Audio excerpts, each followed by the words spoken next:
Don't get me wrong. The PBA is still the big kahuna in the Philippine sports. Agree. Still the big kahuna.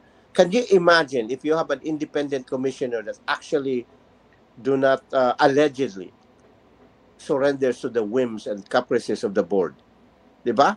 Mas mapaganda yung liga. If you have, the number one, again, look at this. Yung Blackwater, ang dami ng number 1, number 2 pick na nagdaan sa Blackwater. Saan na ngayon sila naglaro? They're playing in places other than Blackwater. Si Bearfield lang ang ngayon existing, pero hindi yan tatagal. Hindi yan tatagal.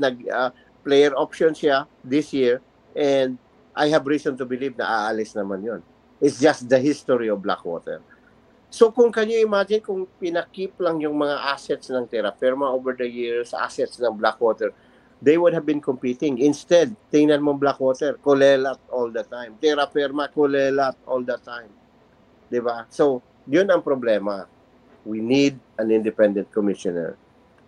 Problema lang, we don't have that in Willie Marcial. Sorry to say. Again, good person. I'd roll with him all the time as a person. Inuman tayo, kainan tayo, masaya ka kasama, mabait ka, good dad, good father, good husband, dedicated friend, whatever. Everything else except the fact that you are a lousy commissioner. Actually, I met with the commissioner plenty of times, especially during kumbaga, na-accredit pa ako noon. Kasi hindi na ako accredited eh. One second. Let me process this. Hindi na ako accredit ngayon? Bakit pa? The basta, PBA have no interest in your 1.2 million followers?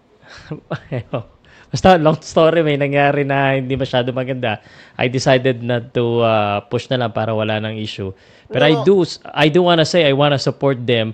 And the reason why we're doing this, because I love them. And sometimes, if you love someone, you have to tell the truth. And not sometimes, all the time dapat. Yeah. Yun na nga eh. That's why I feel you.